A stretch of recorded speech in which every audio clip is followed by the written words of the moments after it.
Start करते हैं cell to cell interaction. अभी तक आपने पढ़ लिया हार्ट का डेवलपमेंट, आई का डेवलपमेंट, सेल लीनिएज पढ़ लिया। अब आज पढ़ेंगे सेल टू सेल इंटरेक्शन।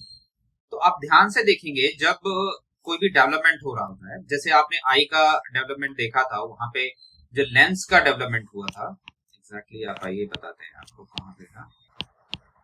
जैसे ये यहाँ पे जो डेवलपमेंट है, ये दोनों सेल आपस में देखेंगे ना, ऑप्टिक और ये दोनों आपस में इंटरेक्ट कर रहे होंगे, ठीक है। तो ये इंटरेक्शन बेसिकली कैसे हो रहा है और उसके बाद कैसे कैसे आगे का डेवलपमेंट हो रहा है। तो जैसे ये फिर हो रहा होगा तो फिर ये लेंस की जो पूरी सेल होंगी वो आपस में इंटरेक्ट कर रही होंगी। उसी तरह से ये ऑप्टिक कर्व की जो सेल्स होंगी आपस में इंटरेक्ट कर रही होंगी। ये इन जो इंटरेक्शन है बेसिकली वो आपके डेवलपमेंट के लिए एक कोऑर्डिनेटेड डायरेक्शन बताता है कि कैसे आपका डेवलपमेंट होगा, ठीक है। तो यही चीज हम आपको पढ़ेंगे आपका डेवलपमेंट बायोलॉजी में। आपके जो सिलेबस में है वो क्या है, जो सेल टू सेल इंटरेक्शन दिया है बेसिकली डेवलपमेंट बायोलॉजी में दिया। तो आपको क्या करना है, डेवलपमेंट बायोलॉजी के कंसेप्ट में पढ़ना है, ठीक है। आप एग्जांपल समझिए, यहाँ पे आप डिटेल में आइए। ये हुआ क्या है कि मैंने पहले रिकॉर्ड किया है और उसके बाद ये रिकॉर्ड ही नहीं हुआ, तो उसके बाद दोबारा ये लेक्चर लेना पड़ रहा है। अब देखिए ध्यान से समझिए कि जब सबसे पहले आपका वन स्टेज जाइगोट बना, फिर डिवीजन हुआ 2 सेल 4 सेल, फिर इस तरह से 16 सेल बना। ये जो 8 सेल और 16 सेल बन रही है ये आपस में कह रही होंगी कि हम दोनों मिलके क्या करेंगे आगे चल के। ये 4 होंगी तो आपस में कह रही होंगी क्या क्या करना है। ये 8 सेल बनी, ब्लास्टुला बना, फिर उसके बाद एक एक स्टेज सेल आगे का बढ़ता बनता है, ब्लास्टोसील बना, इनर सेल मास बना, उस तरह से प्लेसेंटा। तो कहने का मतलब है ये जो सेल्स होती हैं ऐसा नहीं है कि ये बस खाली एक मास का टुकड़ा है जो बस आपस में बस बनता चला जा रहा है, ऐसा नहीं होता। ये सेल्स क्या है, आपस में इंटरेक्ट कर रहे हैं, इसी वजह से एक कंपैक्ट स्ट्रक्चर के फॉर्म में। मतलब इनर सेल मास यहाँ पे अगर है, यहाँ पे ध्यान से देखिए, आउटर सेल मास जो है और इनर सेल मास यहाँ पे अगर ऑर्गेनाइज वे में है, इसका मतलब ये नहीं है कि ये रैंडमली यहाँ पे है। ये लोग आपस में बातें कर रहे हैं कि कैसे हम दोनों को यहीं पे रहना है और आगे चल के क्या क्या स्ट्रक्चर बनाना है, ये दोनों आपस में बातें कर रहे हैं। ब्लास्टोसील जो है वो उसके अंदर में मतलब लिक्विड है वो स्टोर कर पा रहा है, क्योंकि इसके सराउंडिंग की सेल आपस में बातें कर रही हैं कि ये जो लिक्विड है हमारे लिए बहुत इंपॉर्टेंट है, इसको बाहर नहीं जाने देना है। तो ये जो आपस में इंटरेक्शन है डेवलपमेंट बायोलॉजी में, सेल टू सेल इंटरेक्शन का, उसी को हम मतलब हम डेवलपमेंट बायोलॉजी में पढ़ेंगे और इसके क्या क्या टाइप्स हैं वो भी हम देखेंगे, ठीक है। तो सेल टू सेल इंटरेक्शन होता क्या है, the membrane by which cell communicate, adhere and coordinate their function in a multicellular organism, crucial for development of morphogenesis, homeostasis and pathogenesis। आपका जो मेन कंसर्न है यहां से है, ठीक है। आप जो इंटरेक्शन पढ़ेंगे यहाँ पे पढ़ेंगे। अब आगे आइए, टाइप्स क्या होते हैं। टाइप्स ऑफ इंटरेक्शन क्या होगा, एक डायरेक्ट कांटेक्ट होगा, मतलब सेल जो होगी ये दोनों सेल आपस में डायरेक्टली कनेक्शन में होगी, ठीक है। तो ये जो कनेक्शन है इस तरह का, इसमें क्या मतलब डायरेक्ट कनेक्शन तीन तीन टाइप के हैं। ये tight junction, gap junction protein and desmotrin protein. और ये सेल एडेशन प्रोटीन्स मॉलिक्यूल्स होते हैं, वो अलग अलग जगह पे यूज होते हैं, ठीक है।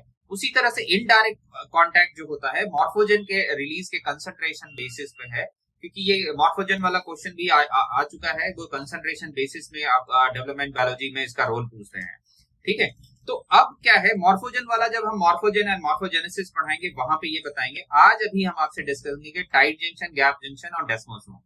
ये सेल अडेशन बेसिकली क्या होता है कि सेल अडेशन में कई प्रकार की प्रोटीन होती हैं, जिसमें एक पी कैथेरिन आपका जो होता है वो आपका प्लेसेंटा में होगा, एन कैथेरिन आपका न्यूरॉन में होगा, ई कैथेरिन कहाँ पे होगा, एपिथेलियल टिश्यू में होता है। तो अभी हम सबसे पहले आपसे डिस्कस करते हैं tight junction. Tight junction basically क्या होता है, specialised cell to cell junction in epithelium and endothelium tissue that seals the adjacent cell together at their apical surface. कहने का मतलब है, समझिए कि आपका डेवलपमेंट जब होता है ब्लास्टुला स्टेज में, जब ये आपका ब्लास्टोसील बना, तो इसके अंदर जो लिक्विड है इस जगह स्टोर होकर रह पा रहा है, इसलिए क्योंकि ये जो सराउंडिंग की सेल है आपस में इतनी टाइटली पैक्ड है, कह रही है लिक्विड को बाहर नहीं जाने देना, हमारे बहुत इंपॉर्टेंट चीज है लाइफ, मतलब उनकी सर्वाइवल उस पर डिपेंड है, तो वो कह रहे हैं कि जाना नहीं। तो ये जो आपस में कम्युनिकेशन है, प्रॉपरली जो सीलिंग है जिसकी वजह से ये लिक्विड सर्वाइव कर रहा है, तो इस तरह के जंक्शन को हम बोलते हैं tight junction. The tight junction are specialized cell to cell junction in epithelial and endothelial tissue that seals adjacent cell together at their apical surface.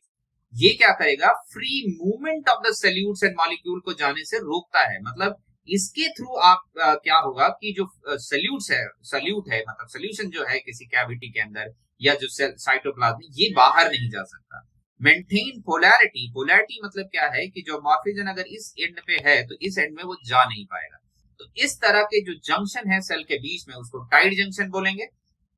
और आप क्या करेंगे, सबसे पहले डेफिनेशन लिखेंगे क्या इसका बेसिक है, फिर उसके बाद टाइट जंक्शन में ये वाला डायग्राम बनाएंगे और इसकी जो मेन प्रोटीन्स है occludin, claudin and junctional adhesion protein, इनके बारे में लिखेंगे। ऑक्लूडिन और क्लॉडिन ये बेसिकली कैथरीन टाइप की ही एक स्पेशल प्रोटीन है जिनका नाम दिया गया है। आप सिंपल सा ये डायग्राम बनाएंगे और आपका ये टाइट जंक्शन हो जाएगा। अब टाइट जंक्शन का आगे का फंक्शन देखते हैं। ये प्रोटीन हो गई आपका। अब मेन फंक्शन है बैरियर फंक्शन। स्पर्मेटोजेनेसिस जब आपने पढ़ा था तब आपको मैंने बताया था कि टाइट जंक्शन जो है, एक मिनट यहाँ पे आइए, टाइट जंक्शन क्या करता है,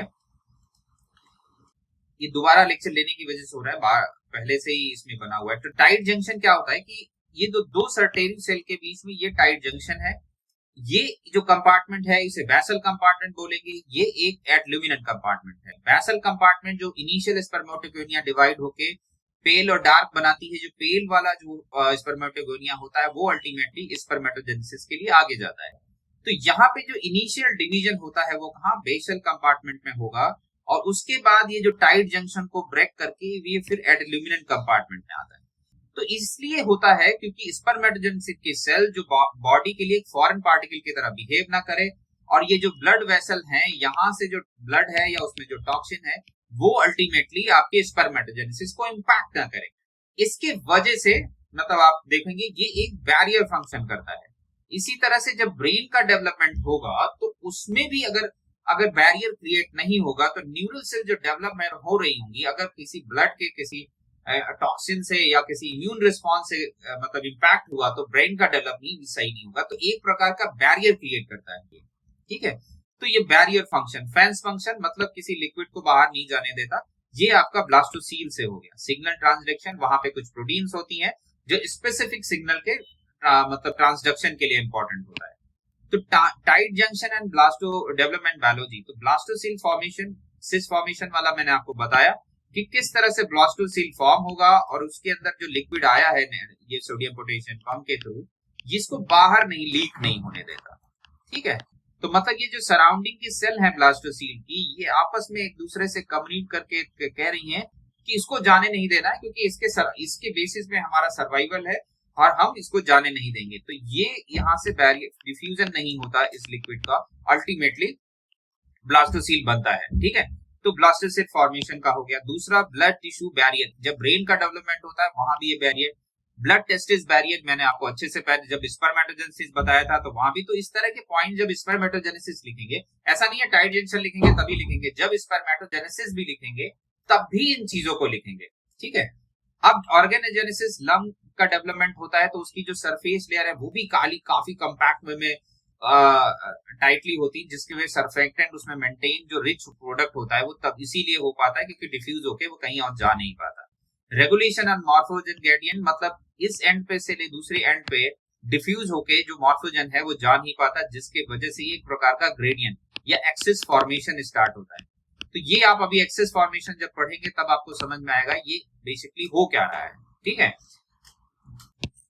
अब तो बात समझिए, ये in the embryonic development tight junction क्या है, गेट कीपर की तरह काम करती है, मतलब of forms and function, sealing, polarizing, guiding tissue toward the morphogenesis।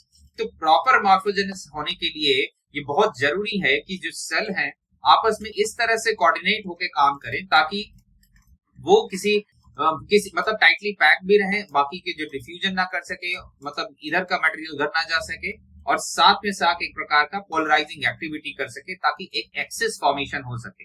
तो इस तरह से टाइट जंक्शन आपका क्या फंक्शन करता है ये डेवलपमेंट बायोलॉजी में। तो जब आपसे टाइट जंक्शन का पूछेगा एग्जाम में तो वो डायरेक्टली बस इतना लिखेगा टाइट जंक्शन लिखेगा, मगर सवाल ये होता है कि आपको जितना नॉलेज है उसी के हिसाब से आप लिखेंगे। आपको अगर आप टाइट जंक्शन बेसिकली एकदम एडल्ट सेल में लिखते हैं या डेवलपमेंट बायोलॉजी के अलावा कहीं का लिखते हैं ना, तब आपको मार्क्स आने का कम है चांसेस है, क्योंकि जो क्वेश्चन है आपका जो सिलेबस में है वो डेवलपमेंट बायोलॉजी में। तो आप टाइट जंक्शन लिखेंगे, टाइट जंक्शन लिखेंगे, उसका डेफिनेशन लिखेंगे, और रोल आप जब लिखेंगे फंक्शन, वो बेसिकली डेवलपमेंट बायोलॉजी के कंसेप्ट में लिखेंगे। तो बहुत ज्यादा नहीं, आपको 2-3 तो अच्छे से पता है। एक ब्लास्टोसील का आपको अच्छे से पता है, दूसरा आप ब्रेन का भी आराम से याद कर लेंगे। 2 चीजों में आपके पास डायग्राम है, ब्लास्टोसील और स्पर्मेटोजेनेसिस। इन दोनों का डायग्राम से आप इसको अच्छे से एक्सप्लेन करेंगे, और एक डायग्राम और बनाएंगे जहां पे ऑक्लूडिन और प्रोटीन, क्लॉडिन प्रोटीन के बारे में है। इस तरह से आप करेंगे, और लास्ट में कैसे कंक्लूड करेंगे, as a gatekeeper of the cell है, जिसकी वजह से मॉर्फोजेनेसिस होती है, ग्रेडियंट होता है, एक्सेस फॉर्मेशन में इसका रोल होता है। ठीक है, अब इसके बाद पढ़ते हैं हम